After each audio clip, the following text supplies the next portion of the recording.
Hello everyone. अभी मैं आपको बताने वाला हूँ पार्किंसंस लॉ के बारे में।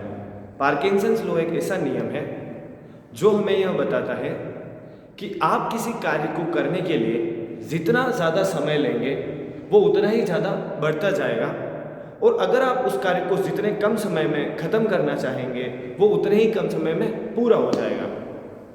जैसे कि जब आप विद्यार्थी थे या फिर जब आप छोटी क्लासेस में होते हैं, तब क्या होता है कि हमारे पास जो सिलेबस होता है वो कम होता है, पर उसको हम बहुत धीरे धीरे सीख रहे होते हैं उस समय पे। और जैसे ही हम बड़े होते हैं हमारा अंडरस्टैंडिंग लेवल तो इंक्रीज होता ही है, पर साथ ही साथ में हम बहुत ही कम समय में बहुत ज़्यादा चीज़ें पढ़ना चालू कर देते हैं। और जब हम और बड़े होते हैं तो हम वही कोर्स जो जूनियर क्लासेस में पूरे ईयर में पढ़ते थे वो बड़े होकर हम एक महीने में, एक दिन में, या फिर जब हम मास्टर्स या फिर और उससे आगे चले जाते हैं तो 1 आवर में भी वो चीज़ हमें को कंप्लीट करनी पड़ती है। ये बिल्कुल सही है कि हमारा स्किल लेवल सुधरता है, हमारा अंडरस्टैंडिंग लेवल भी सुधर चुका होता है, परंतु ये भी सही है कि हम तब तक सीख चुके होते हैं कि हमें किसी कार्य को कितना जल्दी फिनिश करना है। आप जानते होंगे ये बात कि पुराने समय में अगर किसी को कहीं घूमने जाना होता था, अगर कोई बाहर जा रहा है, वो 3-4 दिन उस चीज़ को सोचने में, प्लानिंग करने में ही लगा देते थे। आज अगर आपको कहीं बाहर जाना है तो हम 3-4 मिनट भी नहीं लगाते।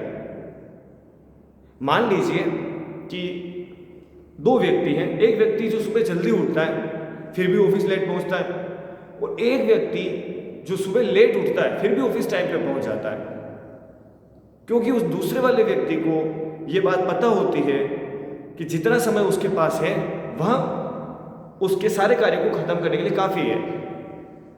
और हमें हमेशा हमारी लिमिट्स को पुश करते रहना चाहिए। अगर कोई कार्य 1 घंटे का है तो हमें कोशिश करनी चाहिए कि हम उसे 40 मिनट में पूरा कर सकें, और अगर कोई कार्य 40 मिनट का है तो हमें 30 मिनट में पूरा करने की कोशिश करनी चाहिए। एंड हमें हमेशा लिमिट को पुश करते रहना चाहिए ताकि हमारा पोटेंशियल इंक्रीज हो सके, हमारी यूटिलिटी इंक्रीज हो सके, और हमारा समय भी बच सके, और हम कम समय में बहुत ज़्यादा कार्य कर सकें। सो आज से आप जब भी कोई कार्य करेंगे तो खुद को हमेशा कम से कम समय देने की कोशिश करें, और इससे क्या होगा, वो कार्य जल्दी से जल्दी पूरा हो जाएगा। Thank you so much.